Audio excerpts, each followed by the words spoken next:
wabarakatuh. Baik, untuk hari ini kita akan belajar mengenai metabolisme sel.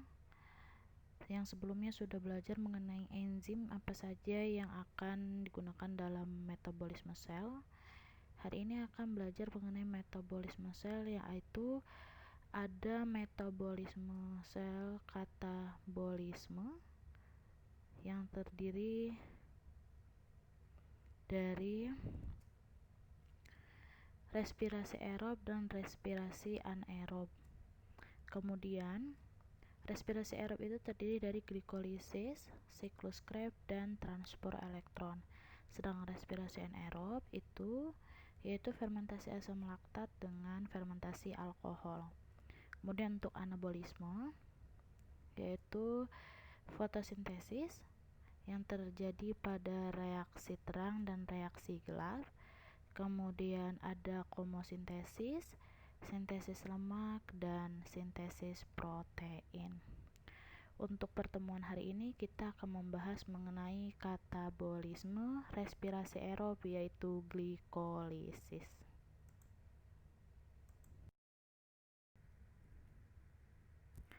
Katabolisme merupakan penguraian senyawa kompleks menjadi senyawa lebih sederhana yang dibantu oleh enzim dan akan menghasilkan energi dalam bentuk ATP. Memiliki dua fungsi, yaitu fungsi yang pertama sebagai penyedia bahan baku dan fungsi kedua sebagai penyedia energi kimia untuk melakukan aktivitas sel. Dalam hal ini, energi yang disimpan dalam bentuk gugus fosfat yaitu ATP, NADH2, serta FADH2. Baiklah, kita masuk gambaran secara umum respirasi aerob. Ini ada gambaran secara umum respirasi aerob sebelum kita ke glikolisis. Untuk respirasi aerob ini yang dibutuhkan yaitu molekul C6H12O6 atau glukosa. Glukosa ini dalam sel hewan dapat ditemukan dalam pemecahan karbohidrat atau sumber makanan yang dimakan mengandung karbohidrat akan dipecah menjadi glukosa dan fruktosa. Karena yang dibutuhkannya jadi glukosa, maka glukosa yang akan digunakan. Sedangkan kalau dalam tumbuhan yaitu glukosa yang diperoleh dari proses fotosintesis yang dibantu oleh cahaya matahari. Dalam sel hewan, pemecahan karbohidrat atau pentransporan glukosa itu melalui cairan ekstrasel yang akan berjalan menemui membran sel.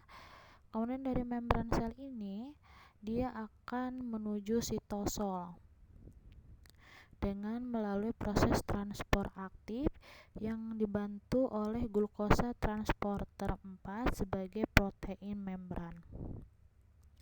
Dalam proses glikolisis, glukosa akan dirubah menjadi asam piruvat, kemudian akan masuk ke dalam mitokondria, akan menghasilkan asetil koenzim dalam proses oksidasi piruvat.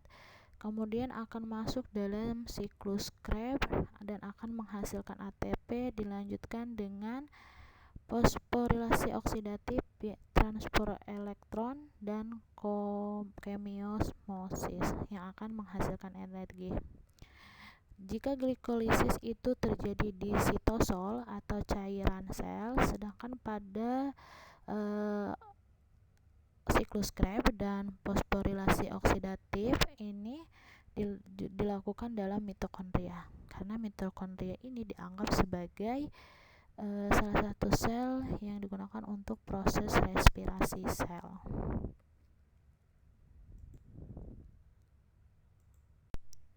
Baik, di sini saya akan menjelaskan mengenai glikolisis. Glikolisis yaitu substratnya satu molekul glukosa dengan produk 2 asam piruvat akan mengalami dua cara, yaitu membutuhkan energi dan menghasilkan energi. Mari kita simak.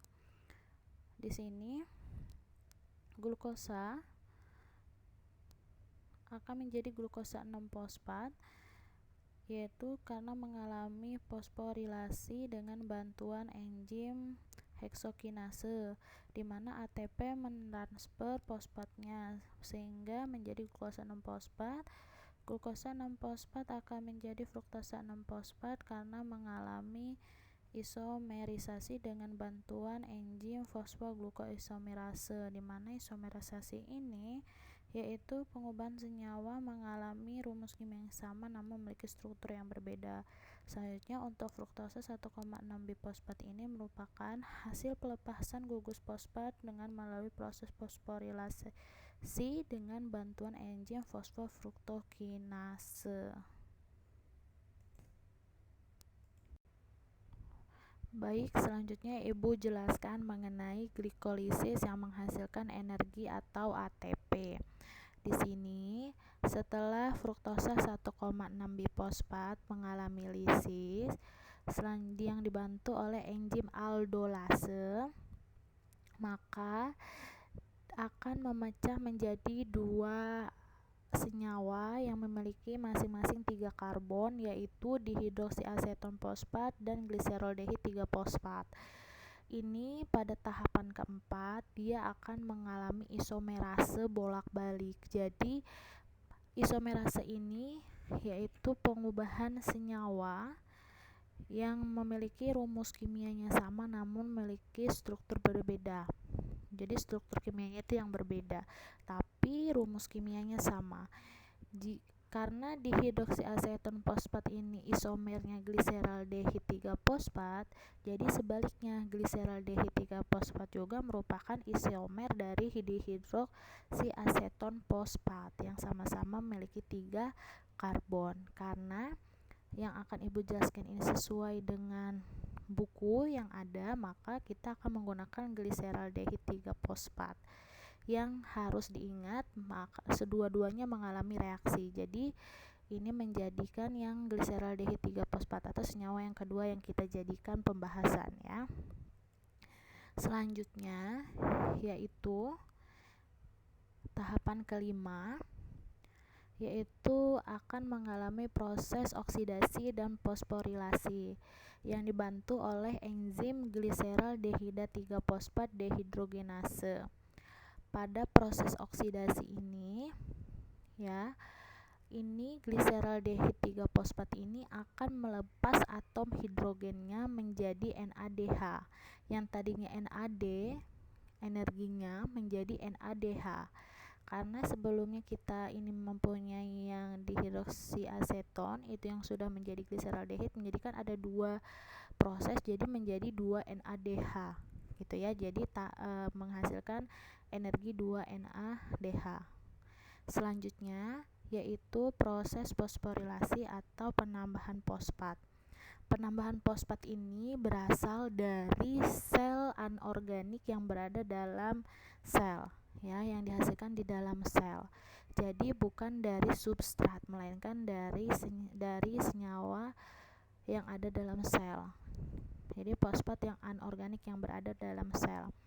Sehingga karena dibantu oleh enzim gliseraldehida 3-fosfat dehidrogenase, maka akan menjadi 1,3 bifosfogliserat.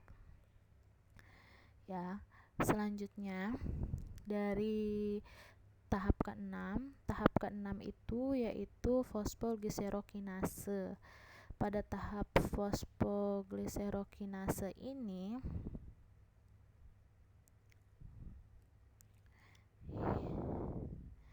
pada tahap substratnya kan 1,3 bifosfogliserat akan menghasilkan 3 fosfogliserat. 3 fosfogliserat ini dihasilkan dari yaitu 1,3 bifosfogliserat ini kan memiliki fosfat. Fosfatnya ini ditransfer atau diberikan kepada adenosin difosfat yang menghasilkan adenosin trifosfat. Diulangi bahwa 1,3 bifosfogliserat ini mentransferkan fosfatnya kepada adenosin difosfat sehingga menjadi adenosin trifosfat dengan bantuan enzim fosfogliserokinase. Sampai sini yaitu berarti dia akan menghasilkan 3 fosfogliserat ya, akan menghasilkan 3 fosfogliserat karena fosfatnya sudah dilepaskan untuk menjadi ATP sehingga terdapat hasil 2 ATP dari proses glikolisis. Tahapan ketujuh dari 3 fosfogliserat ya akan mengalami proses isomerisasi atau relokasi pada tahapan selanjutnya.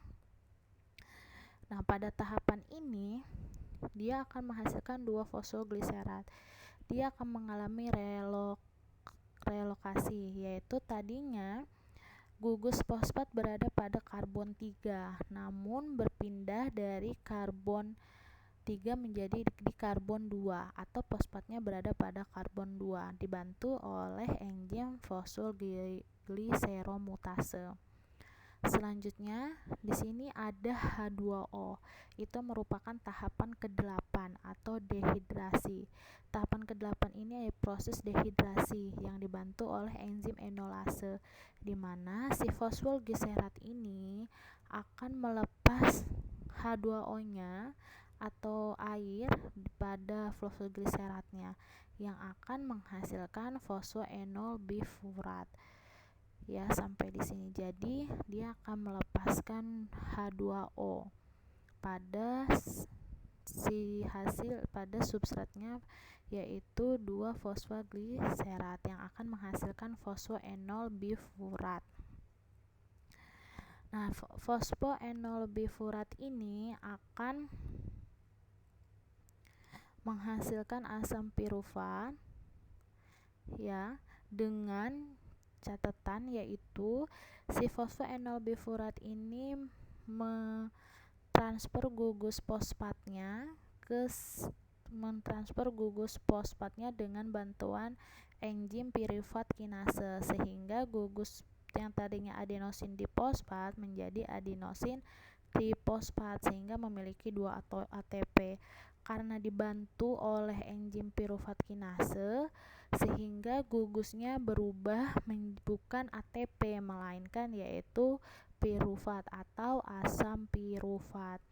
Jadi dari hasil glikolisis yaitu diperoleh 2 NADH, 2 ATP dan 2 asam pirufat. 2 asam pirufat ini yaitu hasil dari glikolisis yang utama, dan hasil tambahan dari energinya diperoleh yaitu 2 NADH dan 2 ATP. Proses ini nanti akan berlanjut pada proses selanjutnya ya di dalam mitokondria. Baik, terima kasih untuk pertemuan hari ini. Silahkan dikerjakan tugasnya di lembar kerja siswa. Terima kasih. Saya akhiri, billahi taufiq wal hidayah. Wassalamualaikum warahmatullahi wabarakatuh.